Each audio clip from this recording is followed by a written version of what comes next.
Hey, it's Clayton and Jack, and in this video we're going to talk about the one thing that a guy might say to you while he's dating you that is a clear red flag or indication that he's not going to be available for a long-term relationship.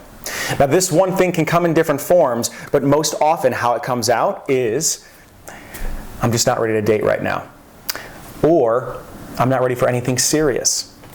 Now, when a guy says these things, it teases that part of us that almost want to convince the other person that they can be ready, that maybe that they are more healed and more ready than they're giving themselves credit for.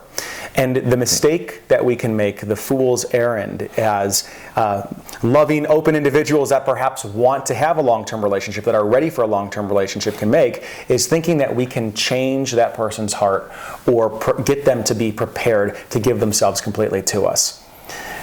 Yeah. So I want to add a distinction in here that I think is useful, which is it's a way of classifying men and what they're available for in relationship. And it works for women as well, but you're a woman watching this, so we're talking to you about men. And the distinction is between lover and partner. The distinction is between lovership and partnership.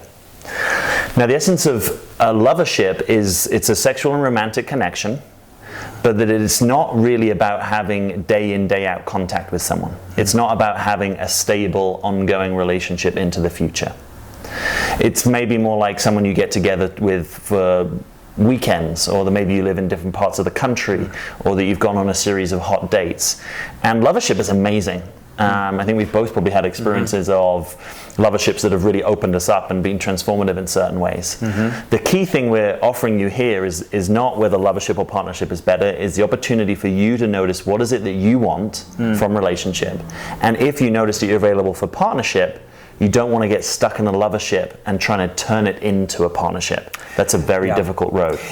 Yeah. Something about lovership that I think is important to distinguish is lovership can be so seductive because it's not casual sex.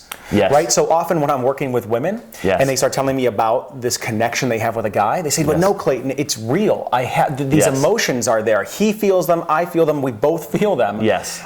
Can't we turn this into a partnership? Because it's not just casual sex, right? Because he's not holding back. And that's what can be so seductive, where you start going down this road thinking that you're going to transform it. Totally.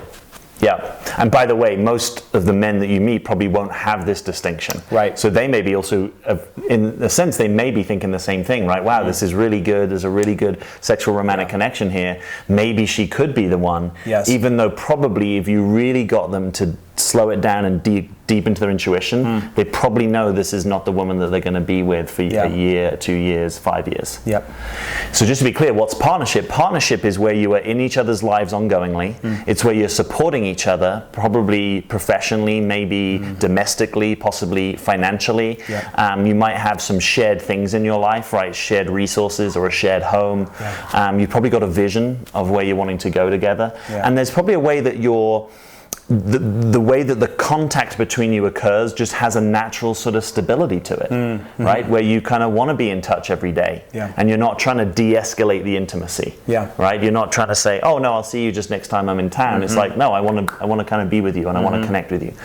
And mostly for you to be in partnership with a man has to already be available for that partnership before you enter into a relationship with him.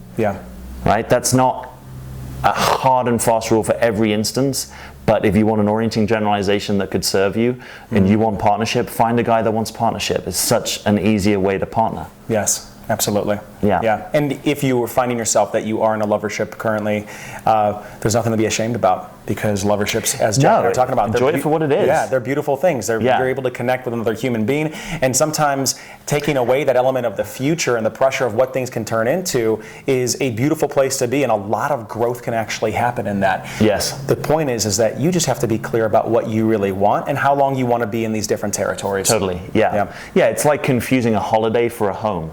right? You can go away on holiday, have an amazing time, but Right. that's not your home. That's a great That's metaphor. just somewhere you're going. And Lovership and partnership are a little different like that.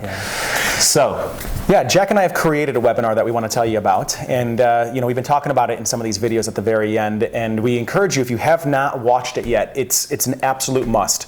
The link below is in the description, and it's called The 3 Keys to Attracting a High Quality Man. And the information that we have put together for this 60 to 90 minute webinar is just, it's potent, Yes, it is it's potent. precise, and we guarantee that it will open you up to seeing yourself and seeing men and what it takes to go from casual to committed, or even just from single to creating a connection with a guy. It'll take all that and flip it on its head and give you something completely different. yeah. So click the link below, find a time that works for you, and we will see you there. Thanks for watching.